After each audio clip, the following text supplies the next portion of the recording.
Hello friends, मैं मनीष सिंह स्वागत करता हूं आप सभी का आपके अपने YouTube channel Exam Warriors by Manish Singh पर। तो दोस्तों, आज फिर हम हाजिर हैं टॉप 10 करंट अफेयर क्वेश्चन के साथ चर्चा करने के लिए, जो आपके आने वाले एग्ज़ाम्स के लिए काफ़ी इम्पोर्टेंट रोल प्ले करेगा और आप सबको इसे काफ़ी ध्यान से सुनना है और चर्चा करना है।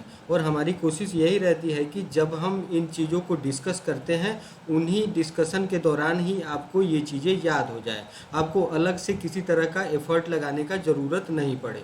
तो फ्रेंड्स, आज हम हाजिर हैं आपके सामने डेली का डोज 21 जून को लेकर, और इसके जो टॉप 10 करंट अफेयर्स के जो क्वेश्चंस हैं उसको हम आज बारी बारी से डिस्कस करेंगे।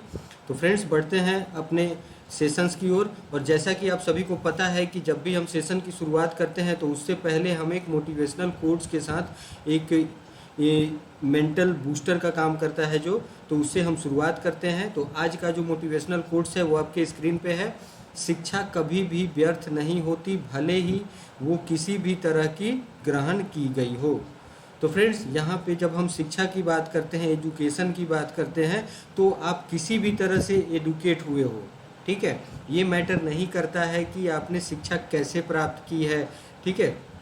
आप अगर शिक्षित हो, किसी भी तरह से अगर आपको शिक्षा ग्रहण हुई है, मीन्स कुछ भी हो सकता है, तो वो कभी व्यर्थ नहीं जाता। आने वाले समय में या फिर जब भी आप हार्ड टाइम से गुजरते हो, जैसा कि अभी कोरोना महामारी के काल में जो सभी लोग एक विषम परिस्थिति से गुजर रहे हैं, यहाँ सभी पे एक तरह से देखें, जो रोज़ कमाने खाने वाले लोग हैं उन पे मुख्य रूप से एक संकट की स्थिति है।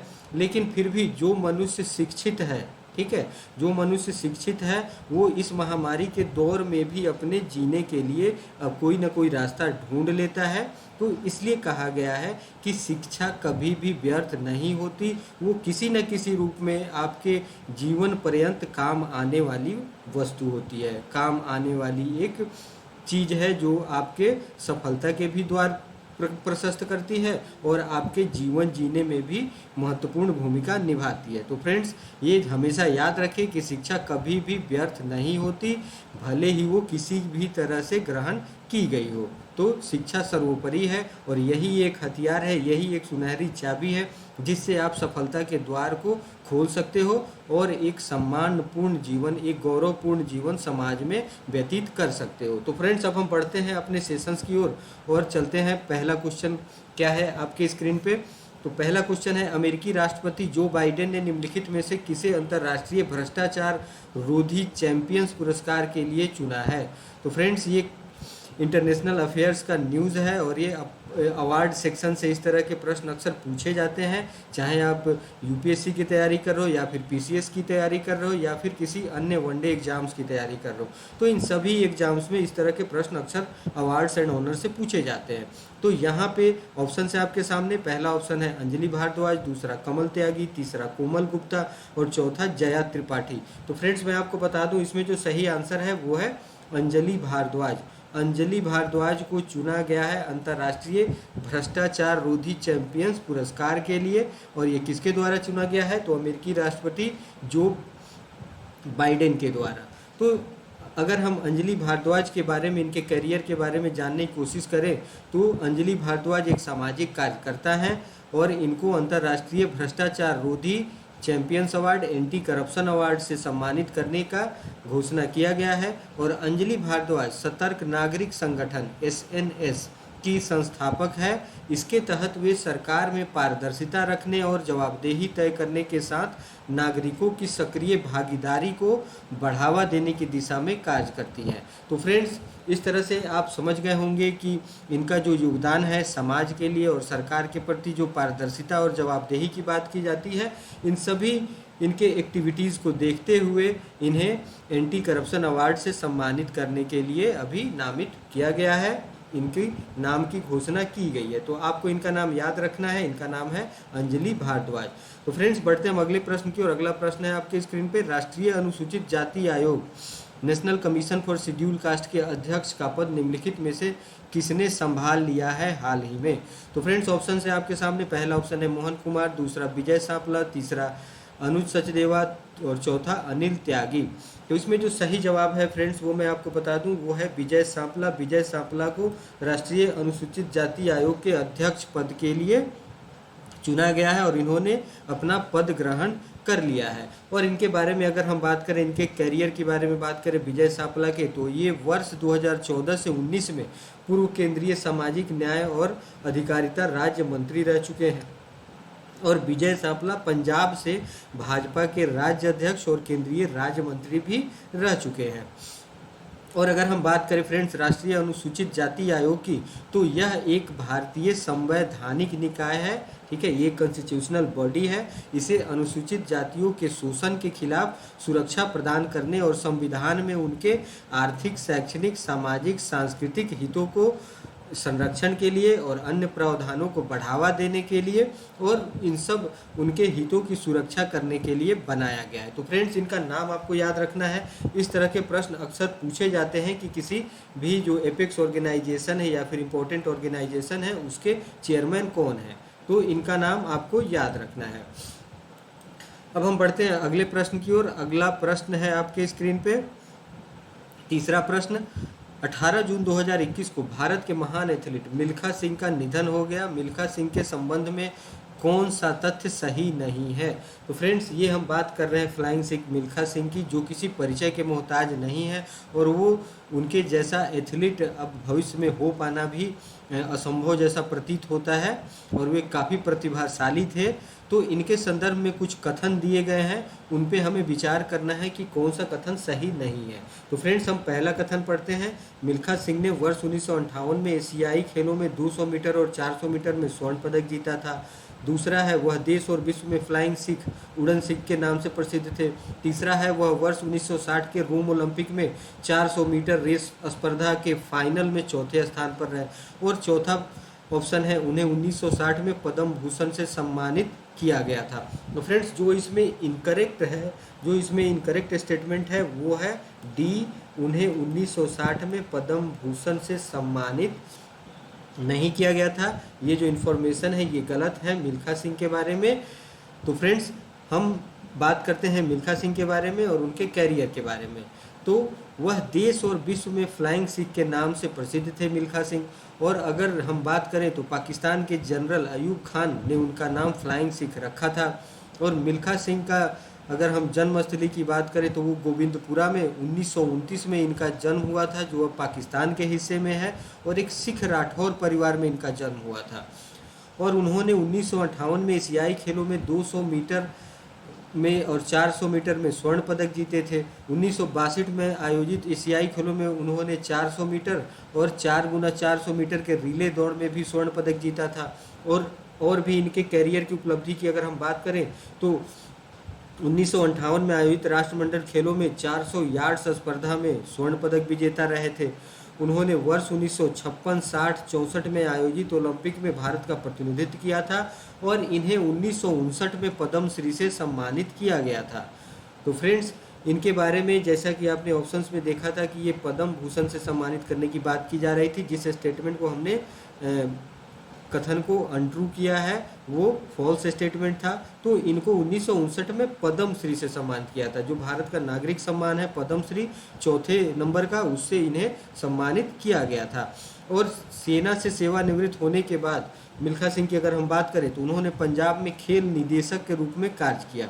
मिल्खा सिंह की आत्मकथा के बारे में अगर हम बात करें तो friends the race of my life नाम की उनकी एक आत्मकथा है, उनकी ऑटोबायोग्राफी है, जिन्हें उनकी बेटी सोनिया सनवल्तन के साथ लिखी थी और वर्ष 2013 में इसे प्रकाशित की गई थी। तो फ्रेंड्स ये एक भारत के लिए अपूर्णीय क्षति है। फ्लाइंग सिख जो मिल्खा सिंह अब हमारे बीच नहीं रहे, उनके वो काफ़ी जो हमारे युवा पीढ़ी हैं वो हमेशा युवा पीढ़ी के प्रेरणा स्रोत बने रहेंगे और जिनसे हमारे एथलीट जो भविष्य के एथलीट हैं वो प्रेरणा लेते रहेंगे। तो फ्रेंड्स ये आपको याद रखना है मिल्खा सिंह के बारे में। ये काफ़ी इमिनेंट पर्सनालिटी थे जिनका निधन हो गया है हाल ही में और इस तरह के प्रश्न अक्सर आपके पेपर में पूछे जाते हैं। तो बढ़ते हैं अगले प्रश्न की ओर। हाल ही में किस राज्य सरकार ने गरीबों और निराश्रितों के लिए रियायती पका हुआ भोजन उपलब्ध कराने हेतु माँ कैंटीन का शुभारंभ किया है? तो फ्रेंड्स ऑप्शन है आपके सामने। पहला ऑप्शन है पश्चिम बंगाल, दूसरा बिहार, तीसरा झारखंड और चौथा उत्तर प्रदेश। तो माँ कैंटीन नाम से जो राज्य सरकार ने गरीबों और निराश्रितों के लिए एक पका हुआ भोजन मतलब रेडीमेड भोजन उपलब्ध कराने की बात की गई है, वो इस तरह का जो योजना चलाने की बात की गई है। तो इसका सही आंसर होगा पश्चिम बंगाल। पश्चिम बंगाल सरकार की ये पहल है जो माँ कैंटीन के नाम से गरीबों और निराश्रितों के लिए भोजन की व्यवस्था की गई है। और अगर इसके डिटेल्स में अगर हम बात करें फ्रेंड्स, तो ये मुख्यमंत्री ममता बनर्जी के द्वारा इस योजना की घोषणा की गई, जिसमें 5 रुपए की मामूली लागत पर गरीबों और निराश्रितों के लिए रियायती पका हुआ भोजन उपलब्ध कराने के लिए माँ कैंटीन का शुभारंभ किया गया। और इस योजना के तहत राज्य सरकार कैंटीन में प्रति व्यक्ति भोजन के लिए 15 रुपए की सब्सिडी देने की घोषणा की है, जबकि लोगों को 5 रुपए का भुगतान करना होगा। और इसी माह से इसकी शुरुआत की जा रही है। और प्रस्तुत किए गए बजट में जो पश्चिम बंगाल का बजट प्रस्तुत किया गया था, इस योजना के लिए 100 करोड़ रुपए के आवंटन किए जाने का प्रस्ताव है। तो फ्रेंड्स, आपको याद रखना है कि माँ कैंटीन की सुविधा पश्चिम बंगाल के राज्य सरकार द्वारा दी गई है।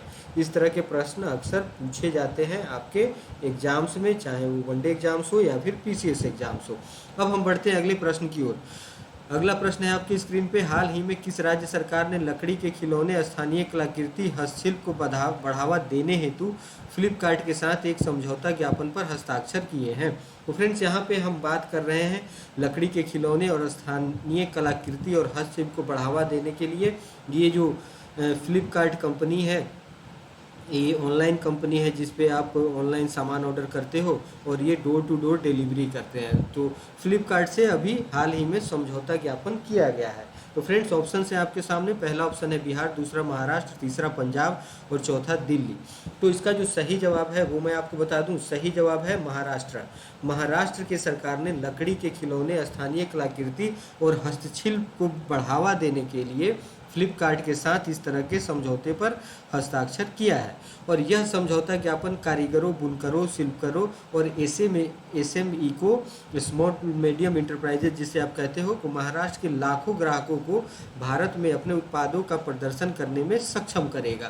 तो फ्रेंड्स, ये बात की जा रही है कि भारत की जो विलीन होती जो कलाकृतियाँ हैं, अगर हम हस्तशिल्प की बात करें या फिर कुटीर उद्योग की बात करें, तो इन सब चीज़ों को संरक्षित करने के लिए, इनको जीवित रखने के लिए फ्लिपकार्ट से एक समझौता ज्ञापन किया गया है कि इनके उत्पादों का प्रदर्शन एक मास लेवल पे पहुंच सके और लोग इसके बारे में और जागरूक हो सकें, ठीक है, और इसे बढ़ावा मिल सके।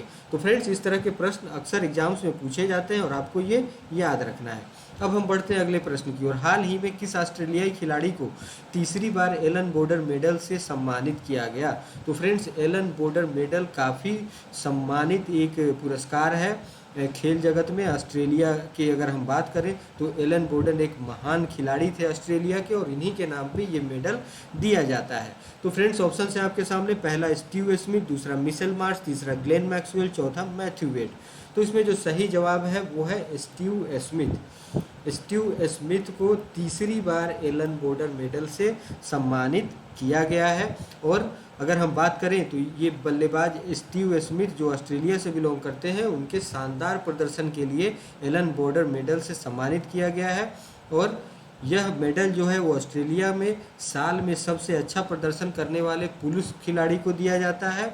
और बेलिंडा क्लार्क अवार्ड, एक दूसरा अवार्ड है जिसका नाम है बेलिंडा क्लार्क अवार्ड, ये सबसे अच्छा प्रदर्शन करने वाली महिला खिलाड़ी को दिया जाता है। तो फ्रेंड्स, यहाँ पे आपको याद रखना है, जब हम बात करें एलन बोर्डर मेडल की तो वो पुरुषों को दिया जाता है सर्वश्रेष्ठ प्रदर्शन के लिए, और जब बात करें बेलिंडा क्लार्क अवार्ड की तो वो महिलाओं की दी जाती है सर्वश्रेष्ठ प्रदर्शन के लिए। तो यहाँ पे रोचक बात यह है फ्रेंड्स कि स्मिथ को तीसरी बार एलन बोर्डर मेडल मिला है और अब वह सर्वाधिक बार इस पुरस्कार को जीतने वाले तीसरे ऑस्ट्रेलियाई क्रिकेटर बनने का गौरव इन्होंने हासिल कर लिया है। और उनसे आगे की बात करें तो माइकल क्लार्क और रिकी पोंटिंग ही हैं जिन्हें 4 बार यह मेडल हासिल किया है। तो फ्रेंड्स, ये आपको याद रखना है, ये काफ़ी इंपॉर्टेंट क्वेश्चन है। स्पोर्ट्स सेगमेंट से ये क्वेश्चन काफ़ी पूछे जाते हैं। ये ऑस्ट्रेलिया का प्रतिष्ठित पुरस्कार है और स्पोर्ट्स सेगमेंट में इस तरह के प्रश्न आपसे अक्सर पूछे जाते हैं, चाहे वो वनडे एग्जाम्स हो या फिर पीसीएस के एग्जाम्स हो। अब हम बढ़ते हैं अगले प्रश्न की ओर। अगला प्रश्न है आपके स्क्रीन पे, किस राज्य के वन विभाग ने मोनाल पक्षी की कलगी को टोपी पर लगाकर पहनने पर रोक लगा दी है? तो फ्रेंड्स यहाँ पे हम बात कर रहे हैं मोनाल पक्षी की, और इसके कलगी को टोपी पर लगाने से रोक लगा दी गई है, उस पर बैन लगा दिया गया है। तो ऑप्शन है आपके सामने, पहला ऑप्शन है मध्य प्रदेश, दूसरा हिमाचल प्रदेश, तीसरा तमिलनाडु और चौथा राजस्थान। तो इसमें जो सही जवाब है फ्रेंड्स वो है हिमाचल प्रदेश। हिमाचल प्रदेश के क्षेत्रों में ही ये मोनाल पक्षी पाया जाता है, और इसे अब टोपी में कलगी के रूप में लगाकर पहनने पर रोक लगा दी गई है। और आदेश दिया गया है यहाँ पे जो प्रधान मुख्य अरण्यपाल हैं उनके द्वारा, कि अगर कोई भी व्यक्ति मोनाल पक्षी के किसी भी भाग को धारण करेगा तो उसके खिलाफ जीव संरक्षण अधिनियम 1972 के तहत कड़ी कार्रवाई की जाएगी, और इसके अवहेलना करने पर 3 से 7 साल के जेल की प्रावधान है, या कम से कम 10,000 रुपये का जुर्माना लगाया जा सकता है। तो फ्रेंड्स, इस तरह का जो डिसीजन लिया जाता है अगर किसी पक्षी या पशु के विशेष संदर्भ में, तो उनके प्रजाति को संरक्षित करने के लिए और इस तरह के प्रैक्टिसेस को कम करने के लिए या फिर हटाने के लिए, कि पक्षियों को किसी तरह से उनको भी एक जीने का अधिकार है और उनके भी जो अस्तित्व है उसकी रक्षा की जानी चाहिए, उसके अस्तित्व का संकट न विद्यमान हो जाए। इस तरह का डिसीजन लिया जाता है। तो फ्रेंड्स, आपको याद रखना है कि मोनाल पक्षी के कलगी को पहनने का बैन किस स्टेट में लगाया गया है, तो वो है हिमाचल प्रदेश में। ठीक है, अब हम बढ़ते हैं अगले प्रश्न की ओर। अगला प्रश्न है आपके स्क्रीन पे, कर्नाटक का 31वां जिला निम्नलिखित में से कौन सा बना है? अभी हाल ही में कुछ महीने पहले की बात है फ्रेंड्स, जब कर्नाटक का 31वां जिला निर्मित हुआ है, और इसमें ऑप्शन है आपके सामने, पहला ऑप्शन है बागलकोट, दूसरा विजयनगर, तीसरा बेलगाम और चौथा रामनगर। इसमें जो सही जवाब है फ्रेंड्स वो मैं आपको बता दूं, वो है विजयनगर। विजयनगर नाम से कर्नाटक का एक नया जो क्रम में 31वां जिला है वो बनाया गया है, और इसका नाम विजयनगर साम्राज्य के नाम पर रखा गया है। और अगर हम इसके क्षेत्र की बात करें तो कर्नाटक में खान समृद्ध जो बेल्लारी डिस्ट्रिक्ट है उसको काट कर नया विजयनगर जिला बनाने की अधिसूचना जारी की गई थी, और 31वें जिला के रूप में ये फॉर्म में सामने आया है।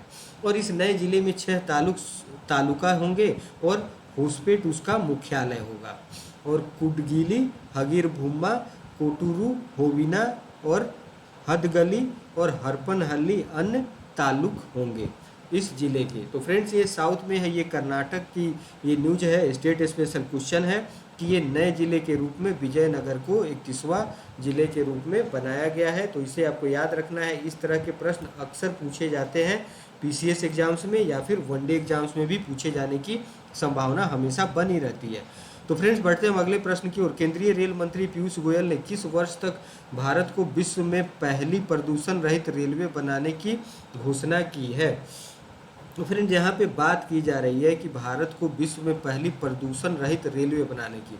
जैसे कि आप सबको पता है कि भारतीय रेल नेटवर्क जो है ये 1 to 5 की कैटेगरी में आता है। अगर वर्ल्ड लेवल की अगर हम बात करें, ये एक रेलवे का बहुत सा संजाल, ये हमारे लिए एक देश की धमनियों के रूप में काम करते हैं। तो इसी संदर्भ में रेल मंत्री का ये बयान आया है कि इसे प्रदूषण रहित बना दिया जाएगा, और वो समय सीमा कब तक के लिए निर्धारित की गई है? तो फ्रेंड्स, ऑप्शन है आपके सामने, पहला 2040, वर्ष 2050, वर्ष 2030 और चौथा वर्ष 2035।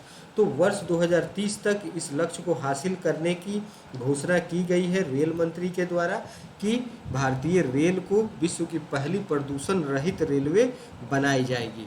और आने वाले समय में योजना के बारे में 3 सालों में सभी ट्रेनें डीजल मुक्त हो जाएंगी, जिसके कारण पर्यावरण को प्रदूषण मुक्त करने में सहायता मिलेगी। तो फ्रेंड्स, ये बिजली और नवीनीकरण की ऊर्जा के बढ़ावा देने के लिए उस क्रम में एक बहुत बड़ी पहल है, और यही कारण है कि वर्ष 2030 तक नवीकरण ऊर्जा द्वारा 45 लाख मेगावाट बिजली उत्पादन करने का लक्ष्य पूरा कर लिया जाएगा, और ऐसा लक्ष्य रखा गया है। तो फ्रेंड्स, ये अगर हम देखें तो ये प्रदूषण को रोकने की दिशा में एक काफ़ी महत्वपूर्ण पहल है, और इस तरह के ये एक बहुत बड़ी संस्था है। अगर हम भारतीय रेल की बात करें तो ये हमारे देश में भारतीय रेलवे का जो संजाल है वो काफ़ी घना है, और अगर इसे हम प्रदूषण रहित बनाने में कामयाब होते हैं तो बहुत ही अधिक से अधिक मात्रा में हम प्रदूषण को कम कर पाएंगे, जिससे नवीनीकरण ऊर्जा को भी बढ़ावा मिलेगा। और अब उसका जो लक्ष्य रखा गया है उसको 45 लाख मेगावाट बिजली उत्पादन करने की, जो 2030 तक की, तो उस लक्ष्य को हम पूरा भी कर पाएंगे। तो फ्रेंड्स, ये पर्यावरण संबंधित और इकोलॉजी सिस्टम से संबंधित बहुत अच्छा क्वेश्चन है, ये आपको ध्यान में रखना है। अब हम बढ़ते हैं अगले प्रश्न की ओर। अगला प्रश्न है आपके स्क्रीन पे, अमेरिका ने रूस के साथ परमाणु हथियार नियंत्रण संधि न्यू स्टार्ट कितने साल के लिए बढ़ा दी है? तो फ्रेंड्स, यहाँ पे हम बात कर रहे हैं हथियार नियंत्रण संधि की, और ये किन किन देशों के बीच है? अमेरिका और रूस के बीच में। तो ये कितने साल के लिए एक्सटेंड कर दी गई है? तो ऑप्शन है आपके सामने। पहला ऑप्शन है 4 साल, दूसरा 1 साल, तीसरा 5 साल और चौथा 7 साल। तो मैं आपको सही आंसर बता देता हूँ, इसका जो सही जवाब है वो है 5 साल। तो फ्रेंड्स, 5 साल के लिए अमेरिका और रूस ने अपनी जो परमाणु हथियार नियंत्रण की जो संधि शुरू की गई थी न्यू स्टार्ट, वो 5 साल के लिए बढ़ा दी गई है। और अगर इस संधि की अगर हम बात करें फ्रेंड्स, तो परमाणु हथियार के भंडार को सीमित करने के उद्देश्य के सिद्धि के लिए और इसके साथ परमाणु आयुध समझौते की अवधि 5 साल के लिए बढ़ा दी गई है। और इस संधि का मुख्य अगर उद्देश्य की बात करें, इसके लक्ष्य की बात करें, तो परमाणु हथियारों की जो होड़ मची रहती है पूरे विश्व में, उस पर रोक लगाने की बात की जा रही है। और नई सामरिक शस्त्र न्यूनीकरण संधि संयुक्त राज्य अमेरिका और रूस के बीच सामरिक हथियारों में कमी लाने तथा उन्हें सीमित करने से संबंधित एक संधि है, और यह संधि 5 फरवरी 2011 से लागू की गई थी।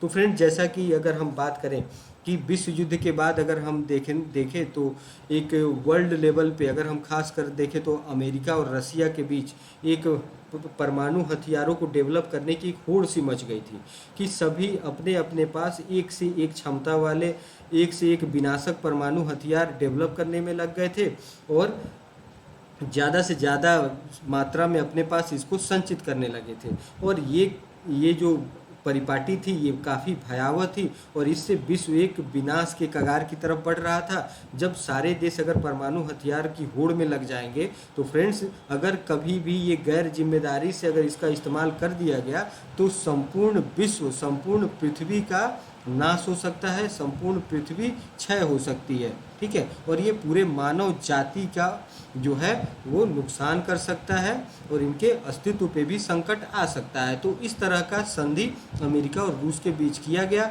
कि परमाणु हथियार के जो भंडार हैं उसको सीमित किए जाए, और इस संधि को 5 साल के लिए, अगले फिर 5 साल के लिए एक्सटेंड कर दिया गया है। तो फ्रेंड्स, आज हमने टॉप 10 करंट अफेयर्स के क्वेश्चन को डिस्कस किया, और आशा करता हूं कि आप सभी ने इसे समझा होगा और याद रखा होगा, क्योंकि हम ज़्यादा नहीं, टॉप 10 क्वेश्चंस को ही 10 क्वेश्चन को रोज़ हम डिस्कस करते हैं, जो उस दिन के हिसाब से काफ़ी इम्पोर्टेंट माने जाते हैं। डेली के डोज के नाम से आपके सामने उपस्थित होता है, और इसी तरह आप हमारे साथ बने रहिए, और ज़्यादा से ज़्यादा संख्या में आप लोग शेयर करें, सब्सक्राइब करें, जिससे हमारा ये जो एग्ज़ाम वॉरियर्स का जो दायरा है वो बढ़ सके, और मैक्सिमम लोग हमारे साथ जुड़ सके। और भी सेगमेंट्स में हम अलग अलग चीज़ों को इसके साथ शेयर करेंगे, जिसमें हम, जैसे कि अगर हम बात करें पीसीएस एग्ज़ाम्स की, यूपीएससी के एग्ज़ाम्स की, या फिर वनडे एग्ज़ाम्स की, तो जो भी एग्ज़ाम्स आपके सामने आएगा तो उससे संबंधित मटेरियल्स, स्टडी मटेरियल्स हम ऑनलाइन मुहैया कराने की कोशिश करेंगे। तो फ्रेंड्स, आज के लिए बस इतना ही। अब फिर कल मैं हाजिर होऊंगा टॉप 10 करंट अफेयर्स क्वेश्चन के साथ। तब तक के लिए आप सभी से विदा चाहता हूं। आप सभी स्वस्थ रहें, कुशल रहें। धन्यवाद।